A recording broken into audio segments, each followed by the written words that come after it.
اگر میں گفتگو کروں کہ اسلام کو جو مسائل درپیش ہیں ان میں سے بنیادی ترین معاملہ اس دور کے اندر میرے بھائیوں وہ یہ کہ مادیت اور روحانیت ان دونوں میں توازن برقرار رکھنا، اور اس توازن کو مسلمانوں کو سمجھانا۔ مادیت کا مطلب آج دنیا کہتی ہے کہ ٹیکنالوجی کا دور ہے، ترقی کا دور ہے، دوسری طرف اسلام ہے جو ہمیں احکامات کا پابند بناتا ہے، اللہ کی اطاعت کی طرف بلاتا ہے۔ اسلام رسول اللہ کی اتباع کی دعوت دیتا ہے، اللہ اپنے محبوب کی اتباع کی دعوت دیتا ہے۔ اگر ترقی کو دیکھیں تو جو ترقی پسند ہیں، یہ جو ترقی یافتہ اپنے آپ کو کہلاتے ہیں، ان کا جو معاشرہ ہے اس معاشرے میں دین سے بیزاریت ہے۔ آپ کو کتنے عیسائی، یہودیوں کو تو چھوڑ دیں، عیسائی دنیا میں سب سے زیادہ بڑی تعداد میں مذہبی حیثیت سے سب سے بڑا مذہبی گروہ عیسائیوں کا ہے، لیکن ان کے بعد تعداد آتی ہے مسلمانوں کی۔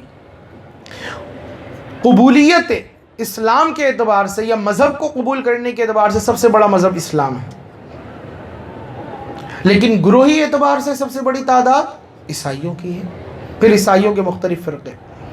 لیکن عیسائی جو ہیں اپنے مذہب سے بیزار ہیں، ان کے مذہب میں شراب حرام ہے، سور حرام ہے، لیکن وہ شرابیں بھی پیتے ہیں، سور بھی کھاتے ہیں۔ بے حیائی منع ہے، لیکن وہ بے حیائی میں کس درجے کو پہنچ گئے جس سے وہ خود شرمانے لگے ہیں۔